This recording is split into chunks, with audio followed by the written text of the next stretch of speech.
helicopter thing, that was all just fake news. We got real news now, though. It's real news that we're live now, Bairnt. Cold start. Yep. Yes, we are. I hid it behind my phone. That was my fault. Morning, everyone. This is Morning Show here for us here. So we're here for a co-op chat. So it's been a little bit. There's been some holidays and scheduling conflicts, but wanted to get another co-op chat on the schedule, and there's going to be another one next week as well. So I'll just announce that right now.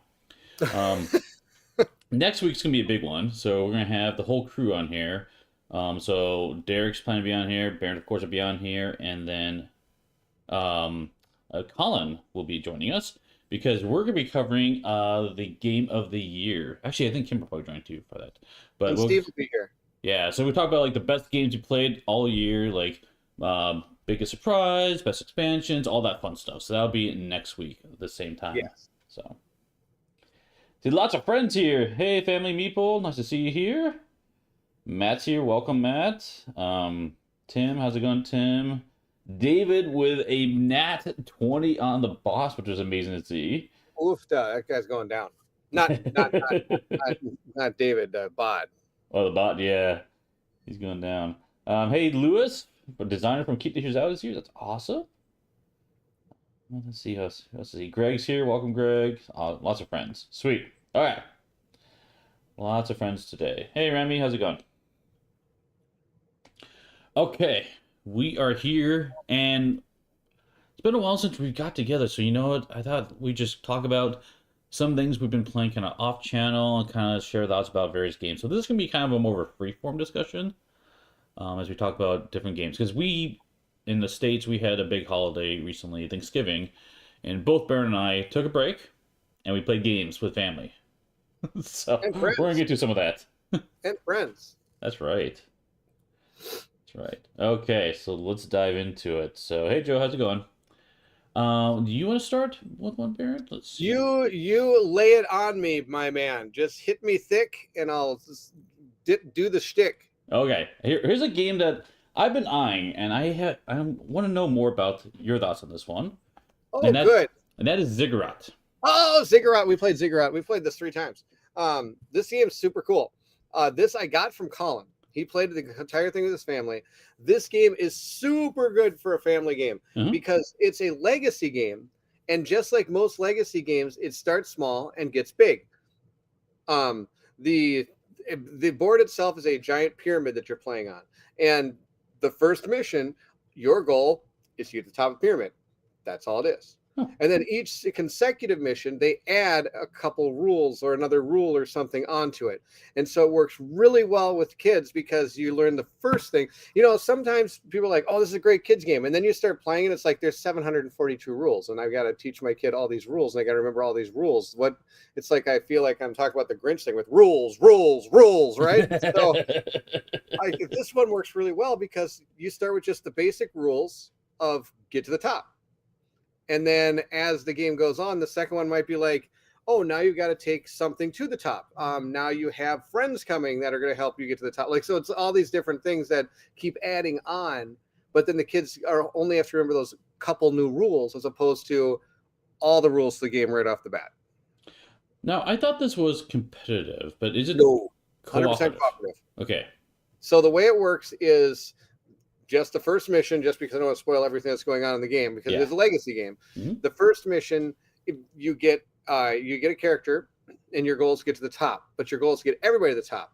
Everybody gets one card, and the top of the card tells you what you're going to do to either your character or all the characters. The bottom card is going to control the spirits, and there's 4 of them on the board, 4 different colors.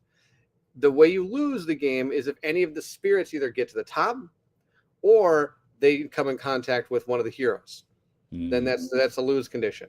And it's basically you're playing chutes and ladders with a giant pyramid. Yeah. And so as you're moving the card, it comes to ladders, you automatically go up. If you come to a slide, you automatically slide back down. And there's also pits on the board. Of course, if a hero falls in the pit, game over. You can put spirits in the pit, and they're gone. And then if you draw like blue spirit moves 3, there ain't no blue spirit. It ain't moving 3. Happy day. If you get to the top and there's still people on the board, then all the cards that you can then get are instead of, if it's your character moves 2, it becomes pick a character and move it 2. So now you have to so of course, the 4 cards that are out there if you're playing 4 players.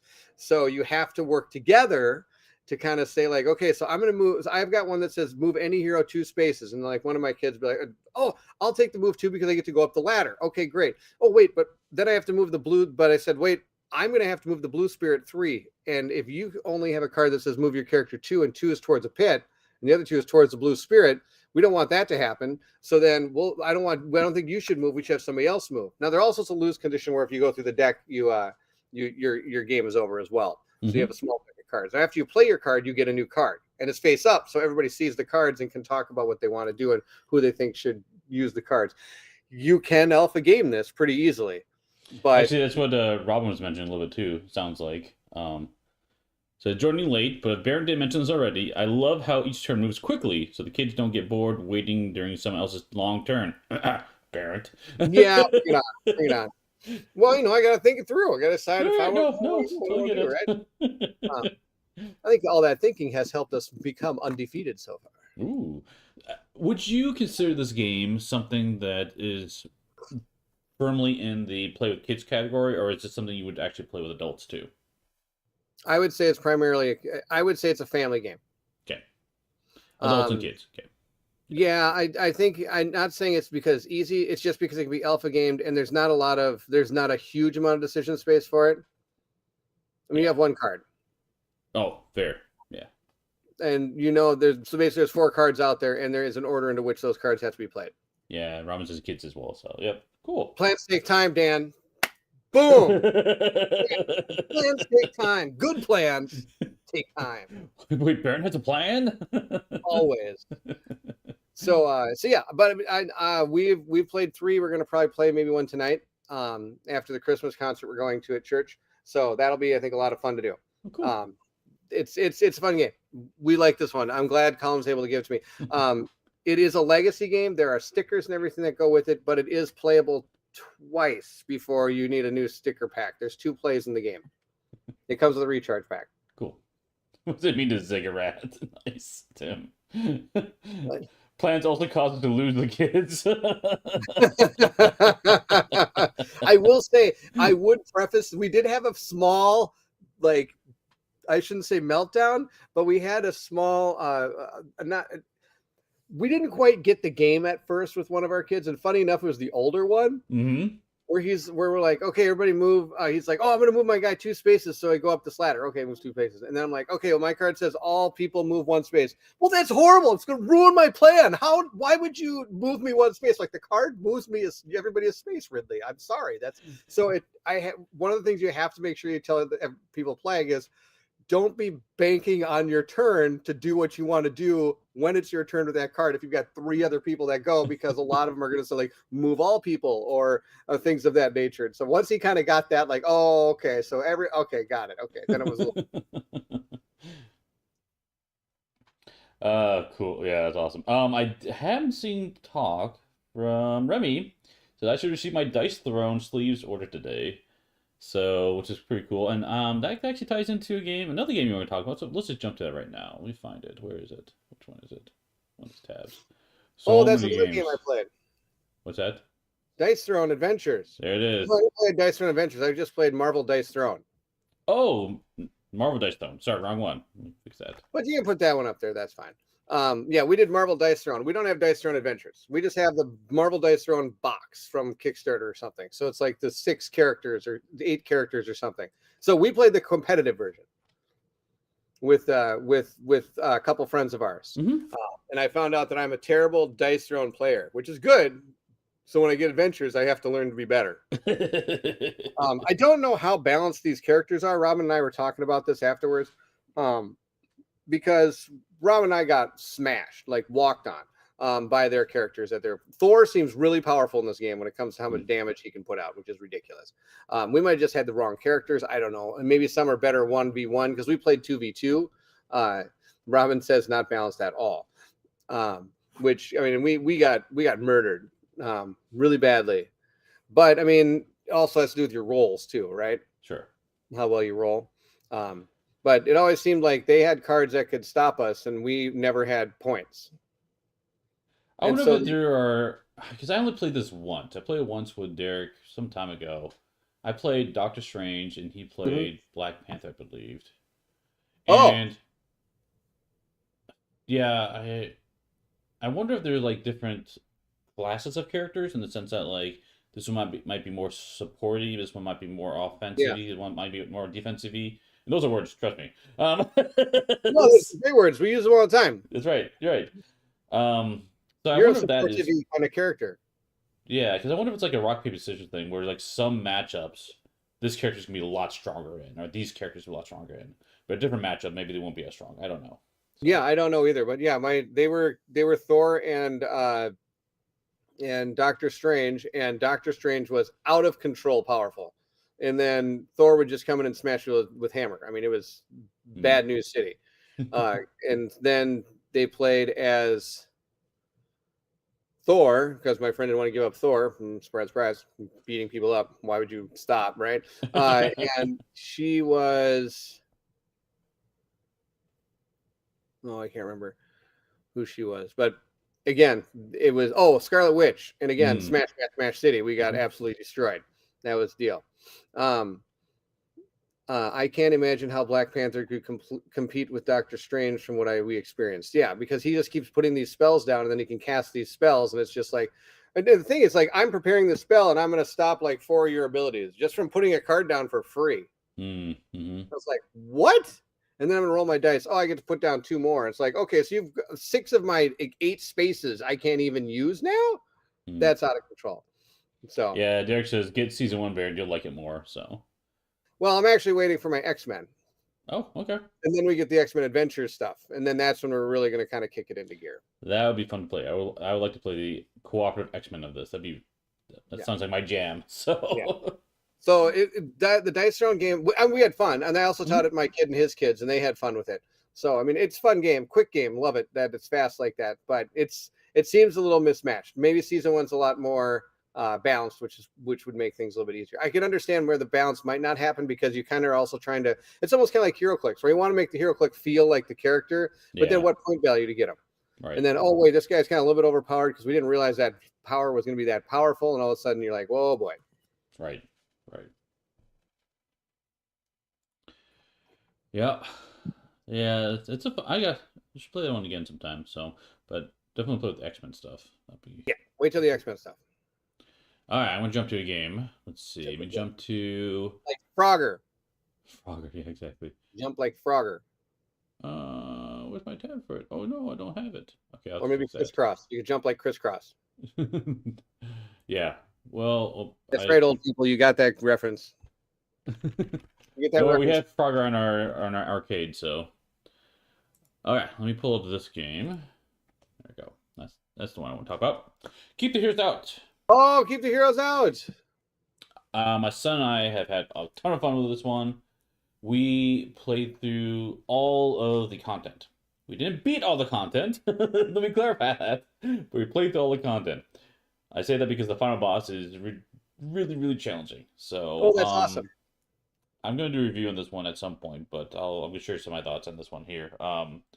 Absolutely love this boss battles. Like, it took Key to Heroes Out was a game I enjoyed for sure, and it took it to like the next tier up, like a huge jump. This is a must-buy expansion, and because it addresses all the problems, it just makes it a better game. Like, one of the problems was it's hard to like deck build in it, so they created these rookies, which are weaker characters, but they drop stuff, so it makes it easy to get the resources you need to deck build.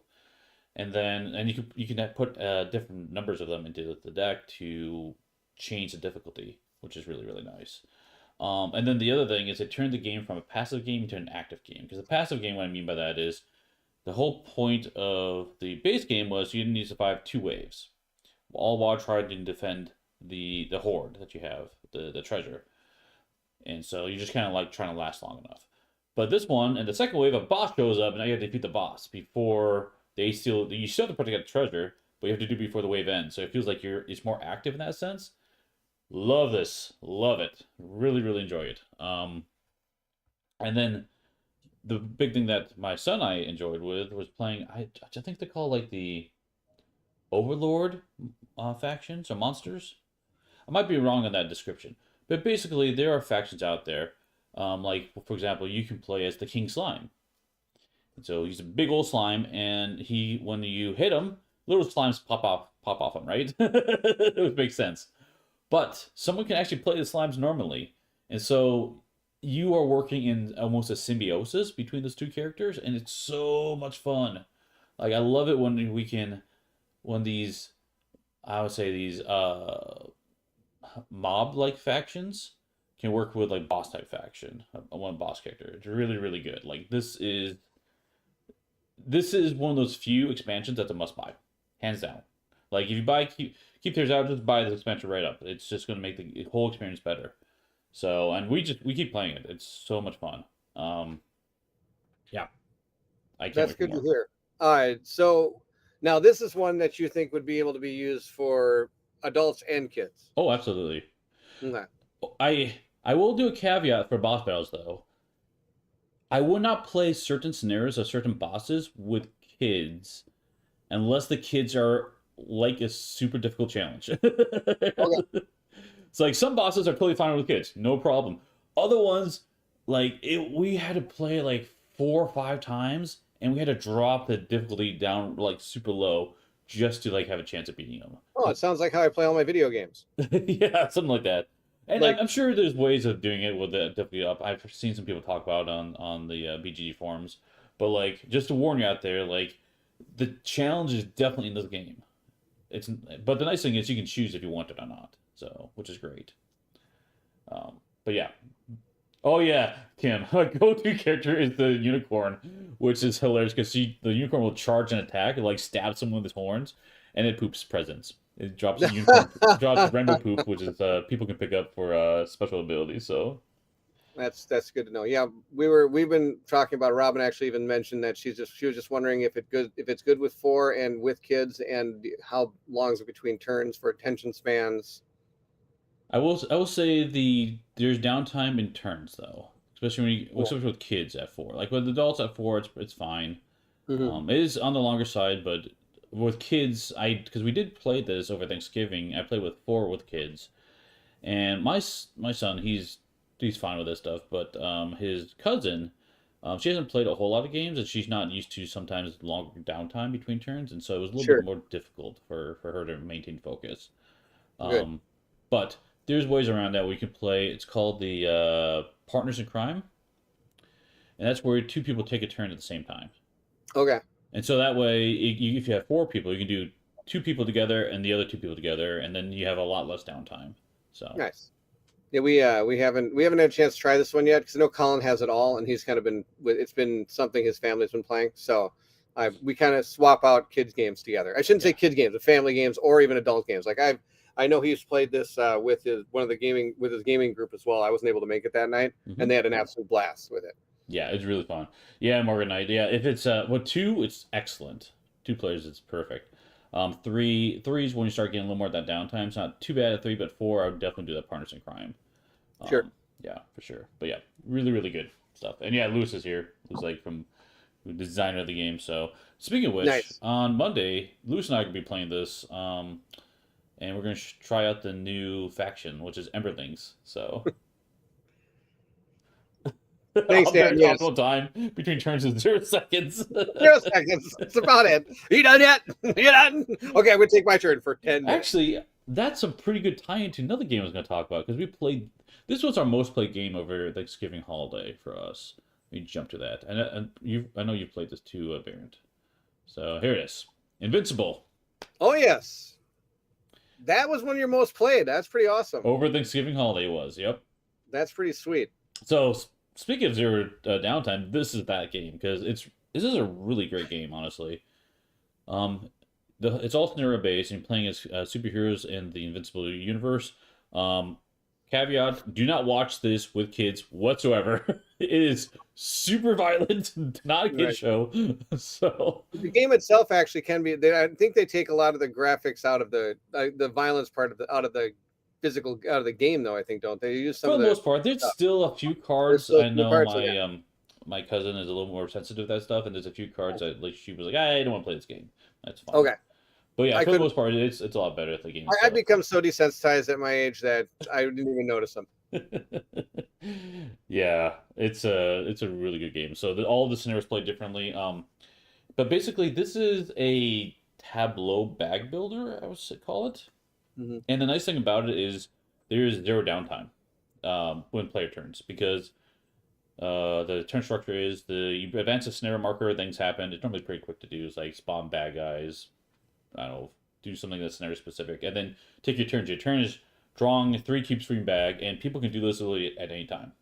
Just keep drawing cubes and keep playing cubes, and you're doing this all simultaneous, and it works really really well. And basically, you're using these cubes to power your cards. Cards let you move, let you threaten things, which is like or remove threat. Sorry, I think it's called remove threat. I'm not sure, but you can like cancel things, and you can of course attack, do your special powers, and if you draw too many black cubes, you crash, which you take extra damage. So you kind of like it's a little bit push your luck in that sense.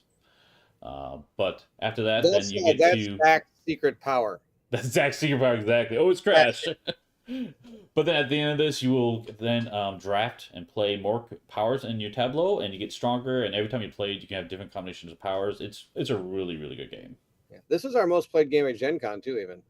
Oh, you know what? I think that's right. Yep, I played it a lot at Gen Con. I think I played it 4 times when I was there.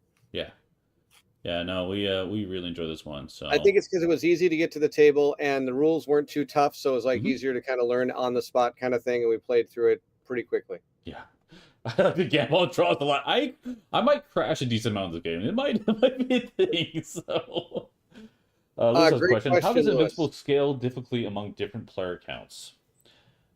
It does it primarily in the board itself. The scenario board, it's double-sided. The game is designed for 2 players up to 4 players is max player count. Yeah. And the 2-player scenario board has different numbers and different bad things that happen. And you flip it over, and it's got 3 to 4 players. So it's divided in those two players counted. I think I've only played it 4. I think if I remember right, Colin said that it was a little bit easier with 4 players because you had more space to place things amongst all the players. Like like you could have somebody that could just be a healer, or you had one person that, you know what I mean? You could actually, there's like different things you want to try to do in the game. And unlike the show, and I think they do a really good job of this, is your character is not built as a certain thing. Right.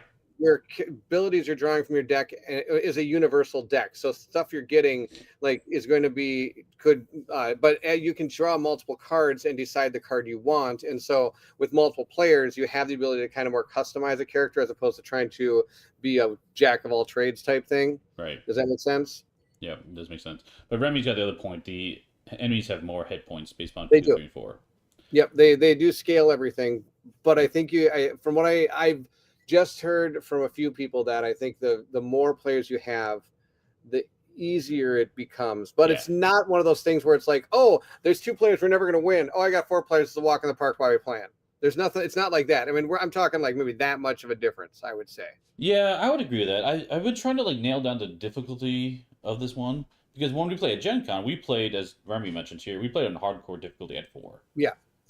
Because that felt right for us in that environment. But when I brought it home, and we played tried that, we got destroyed. But it was only 2 or 3 of us at the time. So I do think it depends on, like, I mean, we're probably playing optimized turns or something. I'm not really sure.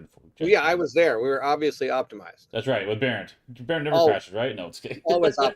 I am optimized. You're optimized.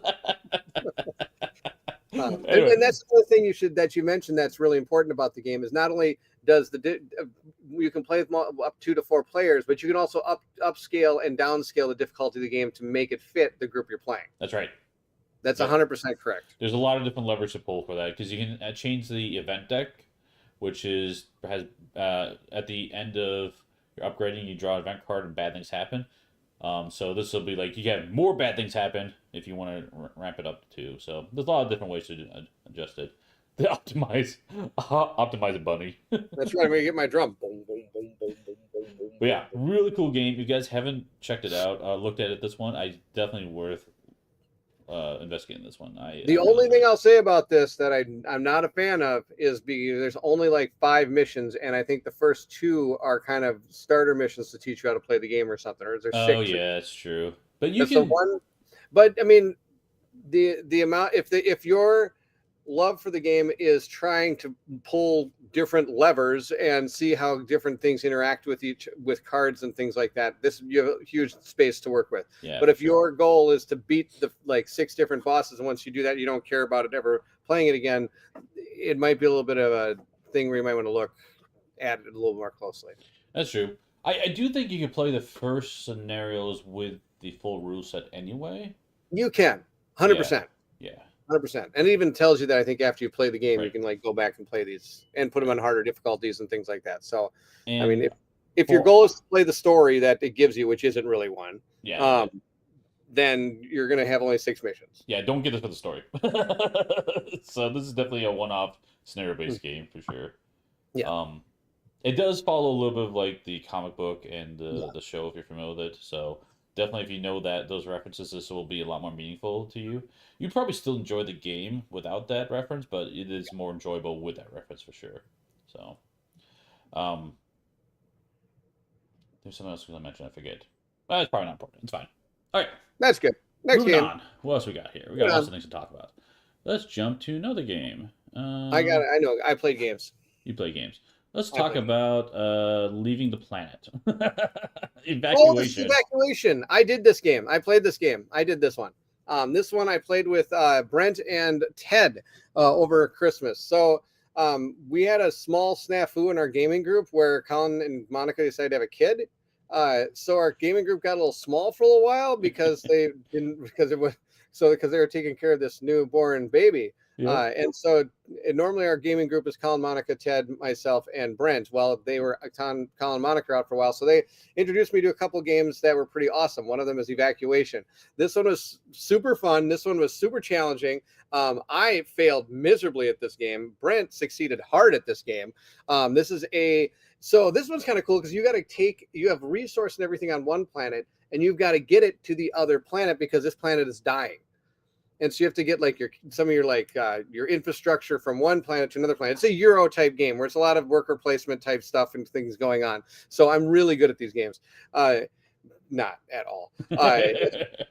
And the interesting thing is you're gaining your resources based on where you're on one of these tracks, based on where you are on one of the tracks going to their planet. So if you cross like a certain point of the board you have 2 different satellites. So at one point, one crosses one part of the board. At one part, you're only getting stuff from this planet. And you're also trying to get the stuff off that planet. Then you all cross a certain point of the board, and now you're getting stuff from both planets.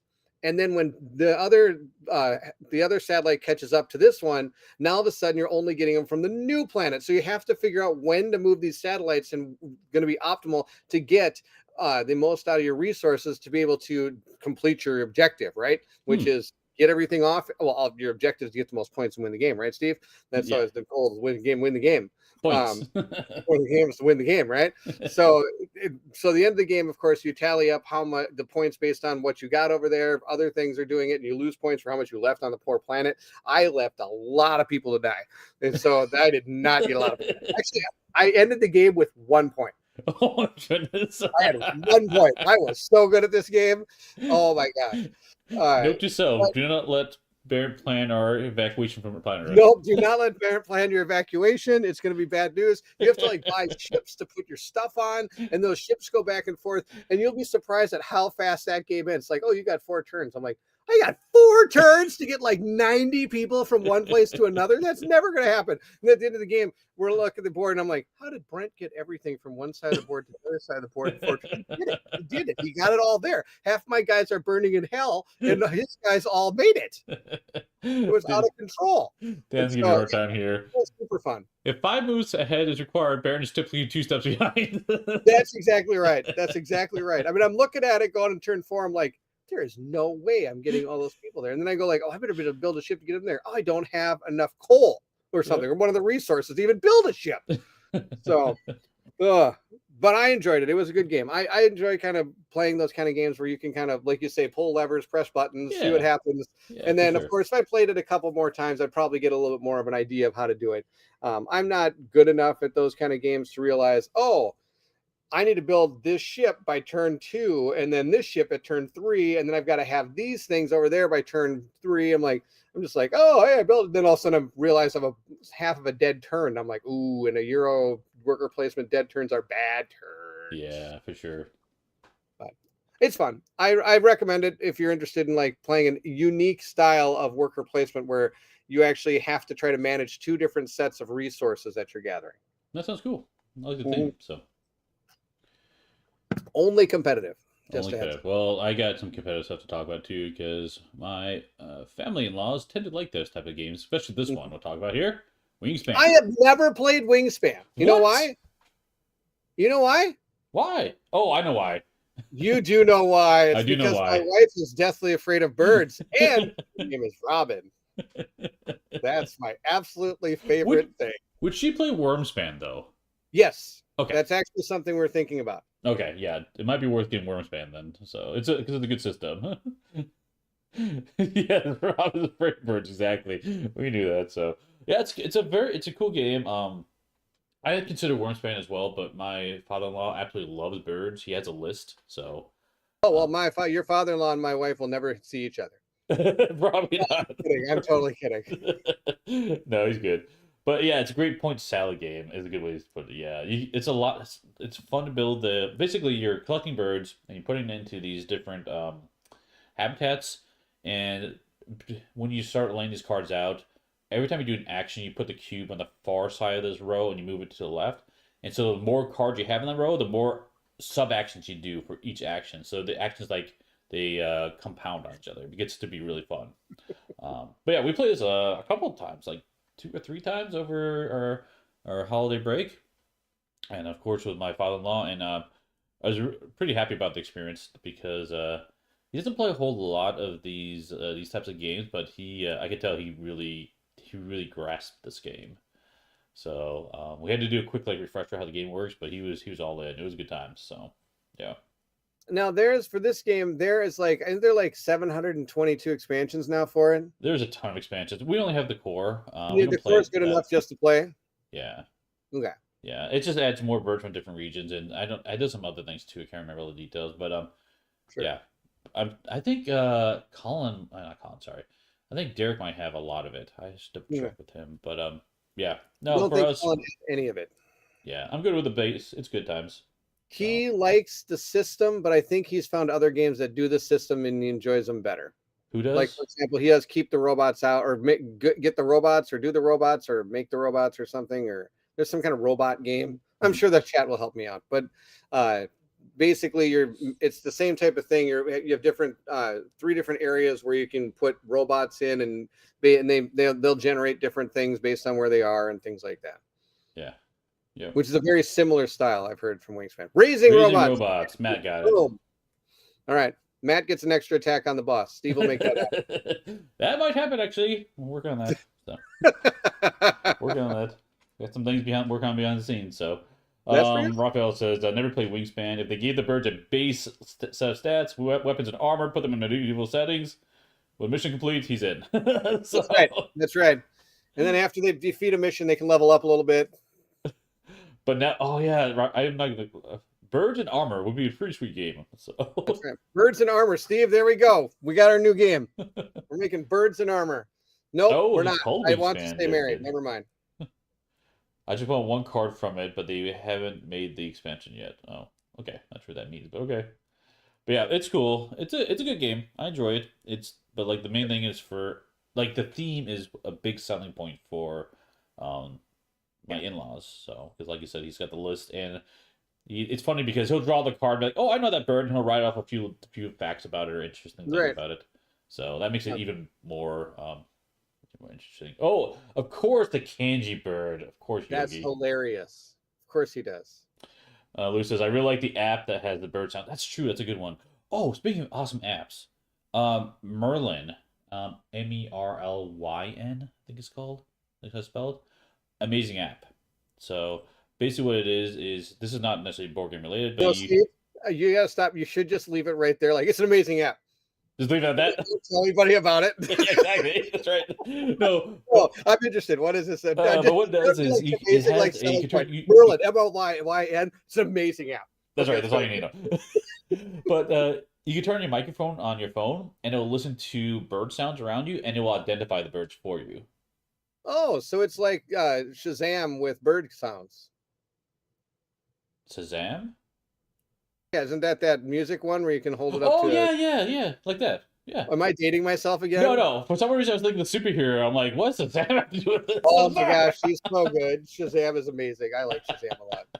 He's a fun superhero. I like that one. He's one of the few DC guys I really enjoy. I think he's a cool guy. Yeah, Or not cool guy, but I think it's a cool concept. Yeah, for sure. Did I ever tell you about the I used to watch a show, it's not on anymore, where they would make like costumes or whatever for it was like, I forget the name of the show, but basically it was like cosplay people, and like it was like and you kind of go behind the scenes and how they make their thing. They followed like 5 different people that go to different conventions, and one of the guys made a Shazam costume from the DC universe that was based on the video game where like Superman kills the Joker. I forget what the game was called. What's it called? Last Laugh or something? Or it's an alternate version of the thing. It's like the superheroes are fighting each other and things like this. It was a fighting game, like kind of like Mortal Kombat. Oh, I know that game. We have it. Yeah, in Star, like it's like I want to say starts with an I.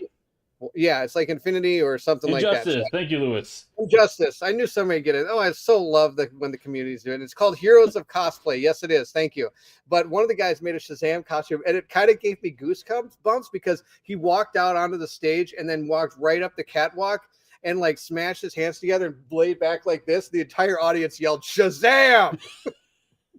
And I was like, that was awesome. He didn't have to say it. He just went like this. And the entire audience yelled Shazam. And I was like, that is awesome. You know you have a good costume when the entire audience yells Shazam at you. Oh, for sure. He gave me goosebumps. Still give me goosebumps talking about it because it was such an awesome moment. I mean, that guy had to be like on cloud 9 when that happened, because it's like all your effort goes into that happens. Oh my gosh, that'd be so good. Okay, let's jump to something else. Let's jump to this one. You just did an unboxing of this. I did an unboxing of this one. I haven't had a lot of time to play this one, which is pretty much at all, but I've messed around with the app a little bit just to see kind of how to build the game. So from what I've read and what I've unboxed and what I've played, like messed around with, this game actually has a lot of potential. I was really worried that this was going to go down the Descent road because we had a lot of high hopes for that new Descent game that came out. But what our problem was is that it really heavily went into the app, and even like a lot of what you did went into the app, and it was really tough because you'd be like, oh, okay, well, I get to roll 1 die. Okay, I got how many successes? 2. Okay, well, I put in 2. Okay, 2 successes. Oh, you did 3,208 points of damage. I'm like, huh? Oh, because your 2.5% crit chance and your 6.5% poison chance both went off. I'm like, what? And then I roll again. It's like, oh, I got 2. Oh, you did 2 because none of your things procced. What? I mean, and it was always like, oh, you can pick up this piece of gear to give yourself a 0.5% chance poison rating. I'm like, what? Yeah. Like, I don't know if you ever played the new Descent game, but that was kind of what that was like. And so Colin and I gave us a really good shot. We went like 3 or 4 games into this thing, and sadly kind of shelved it. And actually, it's going out the door this week. Actually, I think I finally got rid of it. I decided I'm culling stuff off my shelf, and that was one of the games. It's right there to be in the sell pile. It's gone out the door. So when I was Adventures, if anybody's listening. What? Oh, it's the thing. We're talking about Warcrow Adventures. Everybody's listening. So some people listen as they do stuff too. But I gotta call out Raphael's comment here. Warcrow isn't the dungeon crawl version of Wingspan? Question mark. It should be. But yeah, Warcrow, I'm more excited for, and I think it has a lot. There's a lot more of you doing things, which is the thing I was really worried about, because when you start saying app-based game, you're wondering how much to be in the app. The only thing the app is really controlling is the dialogues and the enemies. You still are rolling your dice, you're putting in your successes and stuff, but and it keeps I am not culling Warcrow. No. That was Descent. Descent is the one that's out the door. Yeah. The new Descent game. It was Descent into the Dark cold or something. That we've saved it. We're hoping. It's one of those games where I had that hope that it would get better, and it just hasn't gotten. Also, that game stuck around on the table too long. Yeah. The other one, but Warcrow I think has a lot better system. I think, and from what I understand, from what I've played and looked at and messed around with, it's going to be really cool. Chick has a question. Is that the one where that has initiative system in a circle? Yes, and that's one of the things I like about it is the fact that the initiative system. It's a very similar to Nova Atrios Renaissance. In that case, they also had that same kind of circle one, where you would put your tokens down and then you move them based on what your agility score is, or even what some of the abilities you use. It's a rondelle, but use initiative as initiative, right? Sure. Steve, why are you using so complicated words? It's like there it is. There, got it. The rondelle system is a nice mechanic. You got it. There we go. It's a rondelle system. Goes right up where we're there with the spandex system, whatever that is. And the thing about that system that's cool is that you're going to have your tokens, and if there's multiple people in a certain spot, you just stack the tokens. And and from what I understand, you can do it in the order you want. Unless there's something in the game that tells you to do it a certain way. Sure. So you can activate before the monsters if you both have initiative 3. But then if you both have an initiative 3, after you do something, you're going to move yours ahead 3. And then after the monster activates, it's going to move itself ahead 3 and then be on top of you.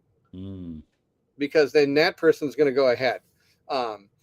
But like I said, I haven't actually got at the table. That's my goal today, is to kind of get a little bit, push some buttons on it and see what happens. Yep. The one thing about it I'm not a fan of that I've been noticing is that when you're not in combat, they still have the concept of, okay, now we're out of combat. You can go wherever you want to and do anything you want. I'm like, okay.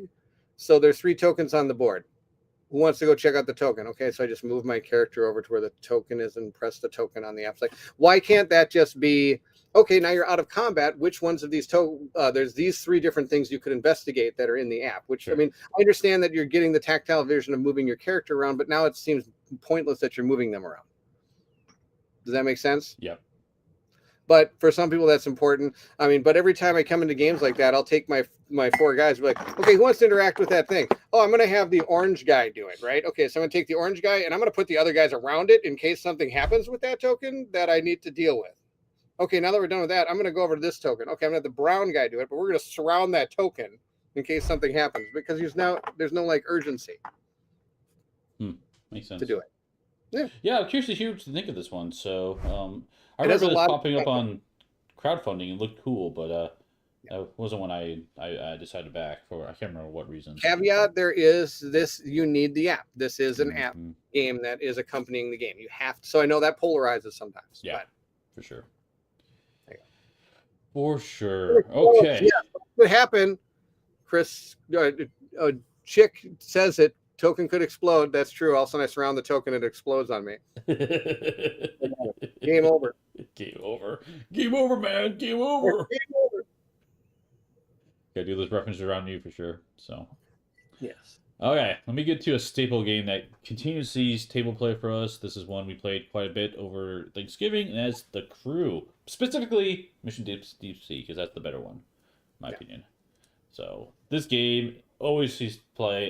We have a lot of fun. We played 5? I don't know if we played 4 or 5 just recently, but with my brother-in-law.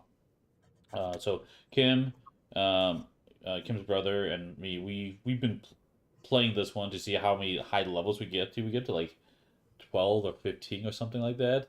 Just try to see if we can survive. It is really, really tough. But we taught it to his girlfriend was with us on this trip. So, and it was a lot of fun. We had a lot of fun playing that one. It's just a really solid game. And if you will see Bairnt in savant mode, play The Crew with him. I am impressed. Let's just say it that way. So I focus quite a bit. Yeah. You're I actually really get kind of competitive in this game, even though it's a cooperative game. Like competitive. Poor Derek will never play this game again because of me. Because of me, he will never play this game again. We're playing the cards, and all of a sudden he puts out a card, and I'm like, Derek, why would you play that yellow 9? That's not no. Put that back in your hand. No, we're not playing. It's like, okay. He puts another card. This poor Derek. We didn't even teach him the cave. We're just like, okay, here's some cards, and then we're gonna play. And we'll teach you how we play as we go. And then poor Derek was sitting next to me, who then sit there going, no, don't play that card. No, why would you play that card? That's obviously not going to work. Right. I felt so bad for him. Yeah, I know. Yeah, Kim, we played a really high level, probably around 17. Kim says so. I haven't really kept track, but yeah, it's been really fun game. So yeah, Derek will never play again. Exactly. I feel bad. So it's a little similar to when we played what's that boss battle game? Primal. Oh yeah. Primal. Yep. Your Primal experience. My Primal experience. I just played this card. Why No. Here's what you gotta do. You look how this goes. You're gonna play this one and then this one, then it combos in there. There you go. Now you're gonna want to move two though, Steve. Okay. Yeah. Anyway, I have a lot more to say about the crew, but if you guys don't have this collection, it's cheap.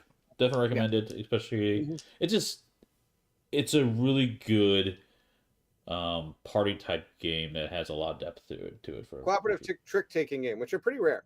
Yep, exactly.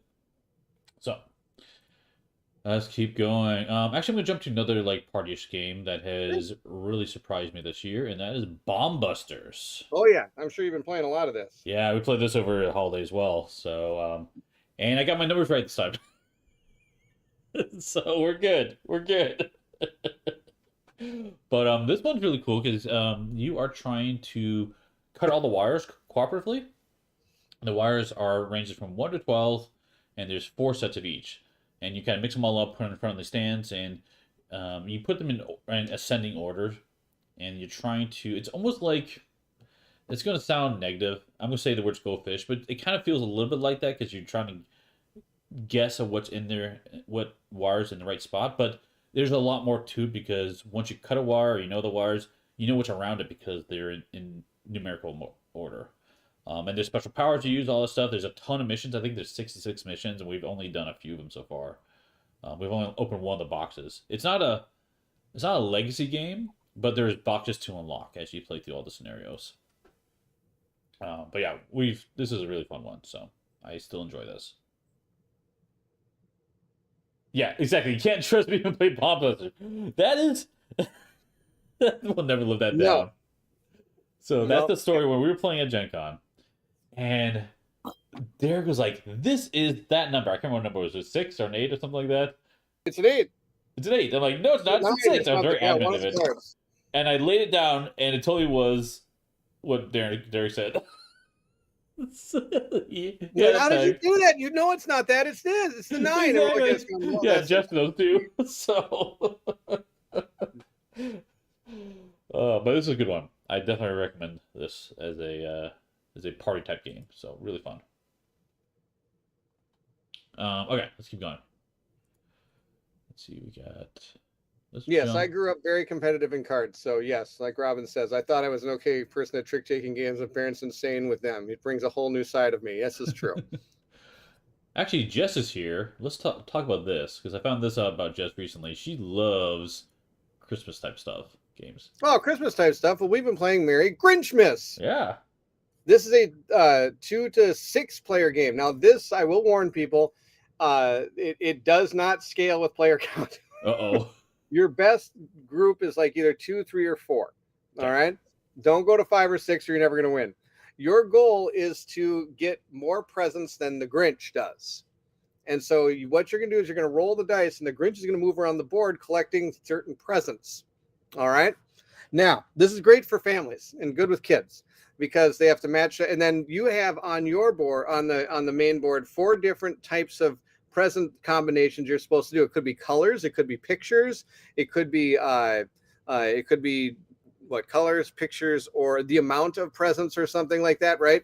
So then based on what you have in your stockpile, because at the end of after you move the Grinch, he'll take a certain amount of presents or certain presents, and then you get to choose the present. Then you restock the board every turn afterwards, and then the Grinch keeps moving around the board, and he keeps taking certain presents from the middle of the board, and he tries to also make the combinations to get one of those 4 presents that are on the board. So Oh, it's kind of it's there is a lot of luck involved because depending on where the Grinch lands, he's going to pick a present, and then that might be the one you were going after or something like that, right? sure. Um, and you can, and so the way the game ends is when you collect, I think it's like 10 presents. Then you add up how many points you got from the presents, and each present is worth a different amount of points. If it only took 2 tokens that were yellow to get the present, you only might get 2 points for that. But if it took 4 presents and they all had to be different colors or something, then you might get like 6 points for that present. So it's so then you count up your points versus the Grinch's points, and then whoever has the most wins. So it's a cooperative game because you're working together to try to get the presents before the Grinch does. So it's really, and that's why we like it. It's cooperative, and you're playing against the Grinch, and he actually it's you're not going to win all the time, which is kind of part of the fun, and it's a close game usually every time, which is pretty fun. Yes, yeah, just bartered things. Yeah, it's mucking you. What's on Jess on the chat? I'm like, we have to talk about this Christmas game because I know she loves Christmas Yeah, we have games.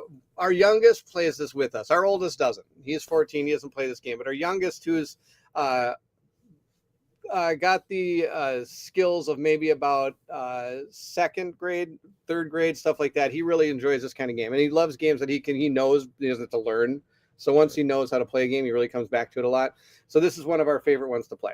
You We like said this earlier game a lot. that this doesn't scale well at 5 and 6. Why is that? Because the Grinch, because you only get every time the Grinch moves, he takes one of the the tokens that can turn, and then once you get a certain color or certain amount of color, basically once he gets the ability to take a present down at the bottom, then he'll take that present. There's no unlimited. He can take unlimited amount of presents. You have to get 10 presents before the game ends. Mm. So the problem is after he takes a present, then that player can take one present and then can decide if they want to cash it in for a present. So if you've noticed, the Grinch is going to keep moving every turn, taking one, and keep on getting a token every turn, where the players only get one token a turn. Yeah, it makes sense. So the more players you get playing the game, the less chance. So by the time 6 turns after I've gotten my first tokens, the Grinch has gone 6 times and gained 6 tokens, Yeah, which that could makes sense. probably already get him 2 presents. The grid sounds OP.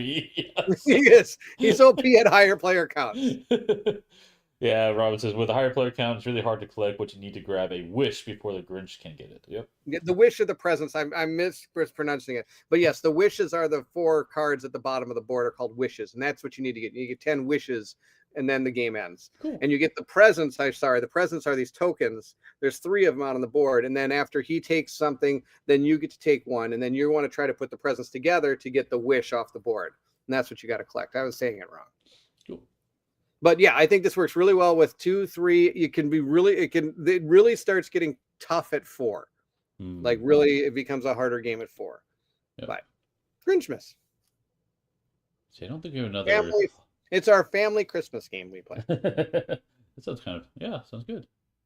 Let me jump to an older game. Game of 49. So this is competitive, just put out there. Never heard of this? Yeah, I played this randomly at BGGCon way back in the day when I went to that. Actually, I had the pleasure of playing with oh my gosh, Game Boy, not Game. Oh, I know what you're talking about. The guy with the glasses on his. Yeah. Chin. What's his name? You know, the content creator. Yeah, the chat does. So it's just fine. keep talking. They'll come up with it. Game Boy Geek. That's it. Game Boy Geek. There we go. So, really nice guy, by the way. Super nice. So I played this with him, at the table with him, and it is very much it's not something I recommend to a lot of our audience, but I'm going to mention it here because it's a good approach for people who aren't familiar with modern board games, I would say, in that sense. All you're trying to do is you're trying to get 4 chips in a row, and the board is the numbers 1 through 49 just laid out there. And so it's almost like bingo in that sense, but how you put chips on the board is very, very interesting, actually, because it's all auction based, or bidding based, let's say. You have a deck of cards, you flip over a card that has a number on it. And that it tells you which spot in the board is up for bidding.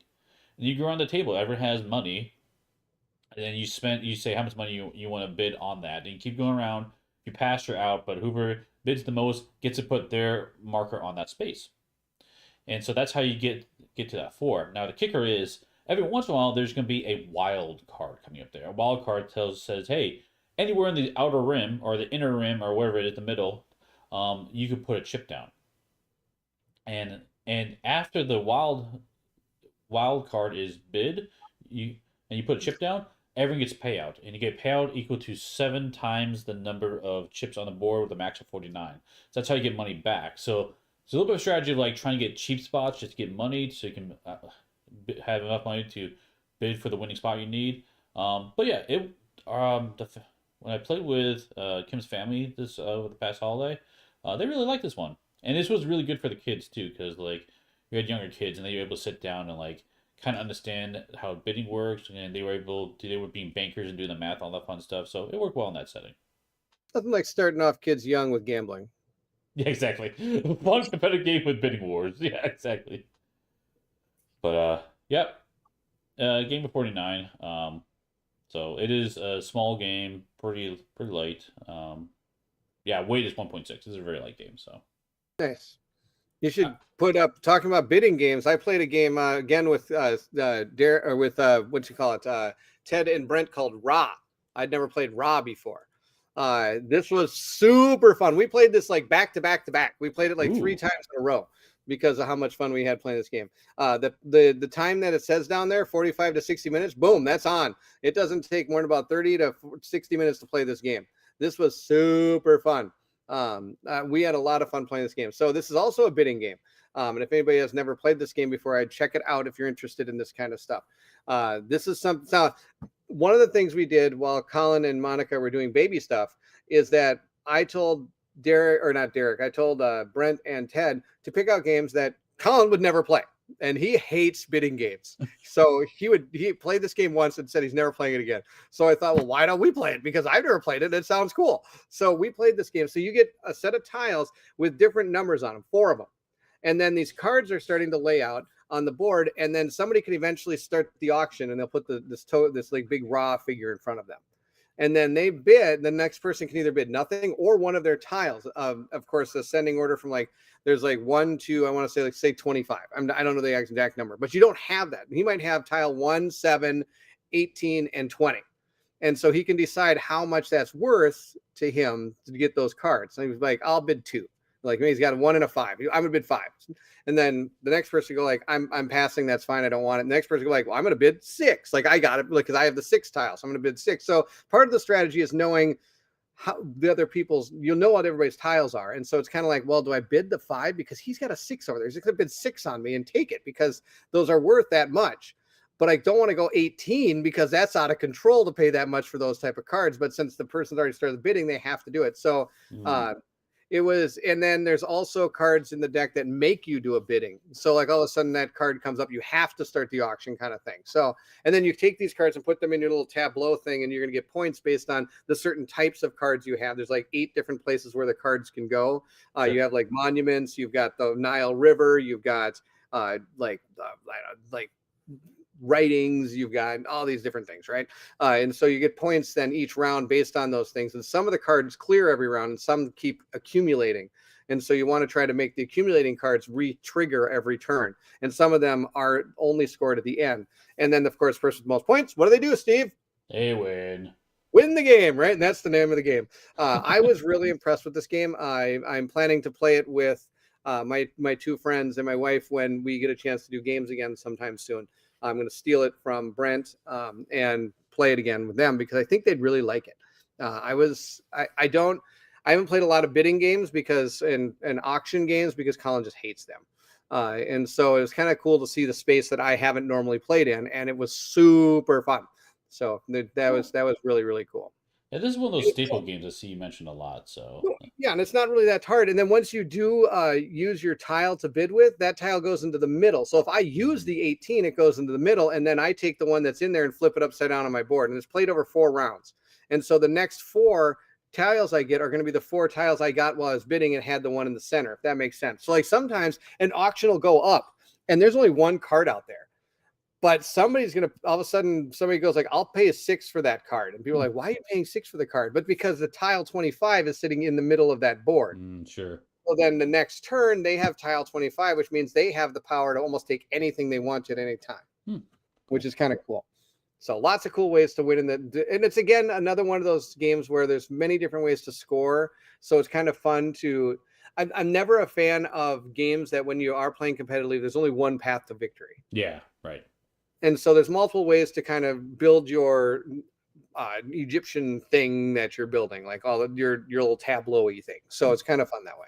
Cool. Anyway, I'm a math professor. Yes.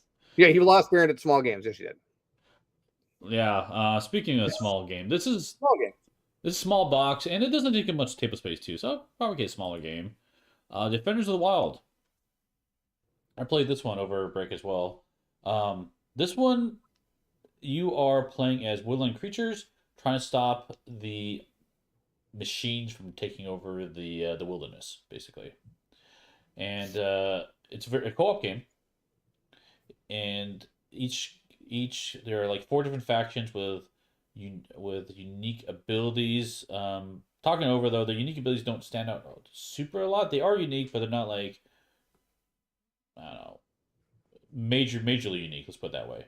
So, but the premise of this is you're trying to get support by stopping the mechs and the machines from destroying the wilderness. So there's these giant machines roaming the wilderness, and they're dropping walls down. If they surround a hex with walls, a factory might appear there. And factories put on pollution. You got to clean up the pollution, and the machines, these giant engines, are outputting these mechs that you have to fight and destroy. There's also mechs that can be in factories that will snipe you from a distance. And so you're trying to like destroy all the stuff, trying to sneak in by blowing up a wall, getting into a factory, and turning back into wilds. Because basically the whole point is you need to get all your camps on the board to have the greatest support because you're trying to start a resistance to stop these machines. But you will only win if there are no factories on the board at the time. And one of the big things I don't like about this one is when you lay down your last camp, you are out of the game. It's player elimination, but it's player elimination that a player controls and is necessary for winning the game. And so it's kind of I don't know why they did that. I've been like I've been messing a lot with this game, just trying to understand it more. In fact, that's what I did over the holidays. I sat down and I played. There's special rules for playing single player, solo, but you control 2 factions in different ways. I'm like, well, why would this not work with a single faction anyway? So I tried that out to see what happens. But yeah, I have a lot to say about this one. I should put together a review to cover this one, but there's things I really, really like about it, and there's things I no, stop it. Why'd you do this? Why'd you think that was a good idea? Exactly. Like the limits. Why did you play that yellow 9? Pick that up. There's no reason for it. Like, why do it? I don't know. So the nice thing is it's really easy to house rule. It's a nice small box. I don't know. I'm gonna put together thoughts on this one in review. So there's no sequel. You have everything for this one. The nice thing about this one is it's a small box and there's nothing else to it. It doesn't have an insert, which is a downside, but I'm out. I'm out. It's all baggies. No insert. I'm out. I mean, I don't buy games that have no insert. Oh wait, the original Madara that was out. I don't know if you ever saw that. There's no insert for it? Madara. You've never heard about this? So the original No. Madara was basically the game was thrown in the box. Oh wow. And it's a huge game, man. Yeah, it is. And so there was no insert in that game box. It was like out of control. I was like, what? it was like or if I had one, it was like the worst thing ever. And I was like, what is this? And so like I actually went on and got the insert from Fancy But Functional, which is by far the greatest manufacturer of game inserts on the planet. Of course, the creator passed away, which is sad news, but which I say quite a bit just because of how awesome his inserts are. But I think is the people that are his family is still controlling it, but I don't think they're making new ones. So you can probably still pick it up, but I don't think they're making new ones. Yeah, for sure. But yeah, no insert. Okay, let's jump. Since we're talking about mechs, I feel like it would be appropriate to transition. Oh, talk about BattleTech. No, yeah, this one. Oh yeah, Warhammer 40K. I've been playing this. This is kind of mechy, right? It is. It works. So my son has recently gotten into Warhammer, And we're not talking getting into Warhammer. For those of you that know what Warhammer is, you don't get into Warhammer. You become obsessed with Warhammer when you get into Warhammer. It instantly becomes your obsession and your need for more and your need to play more. It's a game that has 90% hobby and then 10% playing. But all you want to do is play the game, but it's so hard to get to the table to play that you don't play as often as you want. If anybody's ever played Warhammer, that is pretty much the name of the game. But my son has gotten into his Warhammer. He has a few friends at school that got into it. I've played Warhammer. I have a Warhammer army. So he has so we have played some. We've been playing Warhammer together every once in a while. It's hard to because, of course, for those of you that don't know, if you decide to play Warhammer, that all of a sudden becomes a 4-hour endeavor if you start playing a game of Warhammer. Yeah. But good news for us, we did get into Spearhead, which is the Age of Sigmar version of Warhammer. There's 3 different kinds. There's the Old World, 40K, and Sigmar. The new Sigmar stuff for Spearhead actually plays pretty quick. We can usually get a game in about an hour, hour and a half, which is really cool. And it was a lot of fun. He has gotten to the age where he has that disposable income from like his chores and that he can use to spend on the hobby he wants instead of it just stockpiling and not knowing what to do with it. He has found something to spend his money on. We've all gotten there. We've all been through our magic phase or our hero click phase or something like that, where it's like, oh, I'm just going to buy another pack. Oh, I'm going to buy another. So now he's up to like, I'm going to save my money and get my plague bearers. I'm going to save my money and get my bloodthirster. Because, of course, the faction he chose is demons, which is amazing. So he's playing only demons, which this is the kid that he goes to church like 3 times a day and he's got a demon faction. It's amazing. Most demons. That's awesome. So 90% hobby, 10% play. That would be my YouTube channel if I had one. There you go, Dan. There you go. Start it up. I'll join you. It'll be good stuff. That's how I ended up in Nottingham working for Games Workshop back in '97. Oh, that's pretty awesome. I enjoyed playing both 40K and Fantasy, but preferred Necromans and Blood Bowl for the elements. Yeah, I didn't get into Blood Bowl. Actually, I had the original Blood Bowl game. Wow. With like the styrofoam board and everything. And my friend and I used to play it a lot and didn't realize it was like a Games Workshop. Didn't realize anything. We just got this at a garage sale for like $15, and we started playing. We had created our own scorecards and stuff, and we started our own league, and so we'd have if the guys die, they had to get a new guy, and he had to start out at level 1 and stuff. We had back in the day when you're super stupid and make your own rules for things, and you try to think of a way to make a game I've got Candyland. Well, I'm gonna make it like this type of Candyland. You're gonna get points for this. We'll have a season of Candyland. What you just right. games. So we did that with Blood Bowl a long time ago. But anyway, this is something that Ridley and I have kind of gotten into, and we've been playing a lot over the holidays, and we're continuing to play. It's a game that he enjoys a lot, and he is obsessed with it. So he is always building army lists. He's figuring out what he needs to buy for his army lists. He's even helping his friends figure out their army lists so that they go out and buy stuff so that he can play them. And I'm just like, oh, can we talk about something else?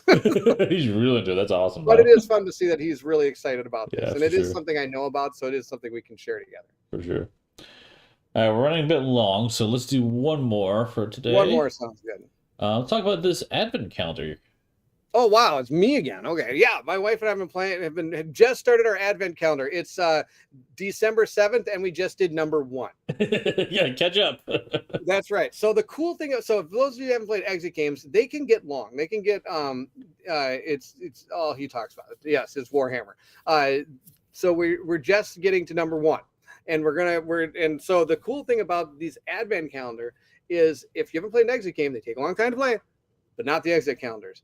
They usually each one you can open up and kind of do part of the puzzle that usually takes about maybe 30 minutes at the most, maybe 30, 45 minutes, depending on how stuck you get. Because there's times when you can get stuck. And the good news is it does have a book that gives you clues up to 3, and then they finally give you the answer. You know what I mean? Yeah. So it's hard to It's so you just kind of set aside the 30 minutes to play, and if it takes more than that, you kind of once you get to about 20 minutes, we'll take a hint, and then after that, we'll take another hint at 25, and then finally just be like, okay, we got to know this, we got to move on. It'll be finished by Bairnt will finish on December 32nd. That's right. I probably will. That'll be when it finishes. But for those of you that haven't done these advent calendars, I strongly recommend them. You cannot pass these on. If you ever played an Exit game, Exit is one of the only companies you cannot pass on to your friends because you're usually cutting up, destroying, and everything. Like the last time we did one of these advent calendars, the entire box was shredded by the time we were done playing it. Wow. It's pretty cool. So they really make you think, and they are, I think, they're one of the harder versions of these escape rooms I found as the Exit games. Mm-hmm. But I like them because a lot of times it's not one of those things where after you read it, you don't go, what? How did they get that? Like, you know what I mean? Where sometimes you play something that's like, how did you come to that? How would you ever have gotten that kind of thing? Where Exit usually doesn't have that problem. Sometimes it does. We're kind of like, there's no way I would have figured that out. And since it's an Exit calendar, you got 31 of them. Sure. So if there are a couple you're like, I don't get this. I'd hate that. One of the things I hate, like playing with the Exit games and finding you're on like the second part of it and you're like, how would you have ever gotten that? And you're like, well, that kind of ruins the rest of it trying to go forward. It's like, is the rest of it going to be like that? Or am I going to get the rest of it? Also, I'm probably not that smart. Yeah, this is not one that we've dove into. We've done a number of escape room type games, and I found out that Kim and I enjoy them well enough, but they're not our types of games. So yeah, we kind of just moved on from them since then. Yeah, we enjoy them because we usually can do them in a night, and things like that. Yeah. Yep. Oh, also the thing about the Advent calendar that's really cool is it actually does have a story that goes through the 31 days. So there is a story behind it as you're playing it. That's so it's cool. not just like 31 individual things that don't connect. Like they actually do have a connection for each one. There's a little like 2 or 3 paragraph story before you go to the next one that you can kind of read that connects all the different days of the calendar year. Cool. Yeah. Awesome. Yeah, 24 days. There you go. Have you guys tried the murder mystery games? Probably not 31. That's right. Murder mystery. I'm sorry. What have you tried? The murder mystery games. I'm not sure which one. My wife will tell me yes or no. I'm not sure what you're talking about, Raphael. Like, which games? Is that the name of the game, or is this a style? I'm not sure. I'm thinking that's the company that makes these things. Yes, we have done murder mysteries. I don't know which ones we've done. There's different companies out there that make these. We've never done one of those like murder mystery party things where you kind of dress up and you have a character. You know what I mean? We've never really done one of those, which would be kind of cool to do. That would be fun to do. That'd be fun. That's it. Oh, the series, got it. Okay. It is a series called Murder Mystery. All right, we'll have to look that one up. Yeah, we might have done some of these because a lot of the times Robin loves to just kind of pick. I don't know if we've done that series. So Robin would have a better clue because she picks a lot of these up and says like, hey, I think this one looks really cool. We should try this. And they are from different companies. Like I've done Escape Mail. We've done murder. Like there's ones that have like murder at something and you got to figure like murder at the dive or something. And that's a company that does ones. We've done ones that come in like these actually like plastic bags that I don't know what those are called, but again, so another one is like Cold Case or something. It's something like another kind of company that does things like that. So we've done all different types of companies that do them. I just don't keep track of which ones we do. We just find one that sounds cool. It's like, hey, this is kind of neat. And you can pick a lot of them up at Target even. Yeah, you guys tend to play a lot of these types of games, so yeah, it used to be fun because my in-laws could play it with us too, and it's not like something where I don't understand the rules or anything like that. Sure. It's just like you have a bunch of pieces of paper, you try to put all the things together and figure it out. Murder in a plastic bag. Maybe I should have said that a little bit different. Nice, Dan. I just looked at the series, and Raphael has just given me something to add to my Christmas list. Oh, okay, cool. There you go. All right, go check your Amazon account, Robin. Awesome. It is the ones you find at Target. So we probably have played a couple of them, I'll bet. If they're the ones at Target. Cool. Steve, this has been fun. It has been. It's been too long. We had a long hiatus there when we schedules and holidays and just everything wasn't lining up. So I'm happy to get back to this. And like I said, we will be back next week with a really big one. Game of the Year 2024. Yeah. So you hear our personal games of the years and our biggest surprises, disappointments, all that fun stuff. That should be a long one. That'll be next week this time. I'll make the event sometime soon. But speaking of which, tying into what's going on for the channels, literally right in front of me. I'm in the middle of recording a play for Waste of Parts, so that will probably drop on Sunday. You guys will see that tomorrow. Another playthrough of that one. That is the game that's currently on Game Found from Sky Kingdom Games. So we already did one playthrough. We're doing another one. We're showing different characters this time. Yeah, so that'll be dropping soon. Yeah, being too long is an understatement. I know. It's we really like the series. It is hard sometimes to schedule line up and find topics, stuff like that. So I would like to make it more consistent. We got a lot of the stuff kind of nailed down for that we had with kids and family and stuff. Yeah, it is. And I mean, the main thing is for us, we are the type of people that families will always come first for us. So like if there's a family event in the morning and whatnot, we're just unfortunately not gonna be able to meet. So but we're gonna do as much as we can otherwise. So yep. This is our hobby. Yep. And I hope it's your guys' hobby too, and it sounds like it is, which is why we're all here together. That's right. But yeah, so Sunday we'll be dropping Waste of Parts. Monday we got a live playthrough with Lewis, designer for Keep the Heroes Out. We're gonna play the new Emberlings content there, and then Wednesday will be Marvel, because I'm not doing a Marvel Monday, so we'll do Marvel United on Wednesdays instead. So what do you got coming up, Bairnt? Well, Warcrow? That's going to come pretty soon. Warcrow's coming eventually. Right now, that's what's on the table that I'm going to learn. I just got done with the Normandy. Normandy's done. What you saw is what you're going to get. Thoughts on that was that it was a good game. There's some stuff I'm going to tell this. I'm going to email back to the designer and say I don't know if you really needed that, or this could be improved on, things like that. Yeah. But I think overall the concept is a good concept. I think it'll be kind of fun when it comes out. I like the idea of the kind of sandbox exploration type concept inside of a ship. I think it's kind of neat. Yeah. I like the fact that I was just talking to Steve offline that I like the fact that you may gain something during one of your plays that then opens something that you couldn't normally get to. That'll get you to a different part of the ship. So I think everybody's play could be somewhat a little bit different as the game definitely goes forward, because you're going to be exploring different parts of the ship, fighting different kind of things, and experiencing different kind of a different type of game, similar to on Trespass Odyssey. Anyway, so that's done. I've got Warcrow coming up. Colin and I are trying to do a Monday stream again in the afternoon. One caveat with that is the fact that Colin has actually been sick for like a week, and he's still not 100%. Like I talked to him yesterday. He still sounds like he's not good. And it's Saturday, so we'll see if we get to Monday and he feels good enough to do something. We'll do our Monday stream. We're doing Robinson Crusoe.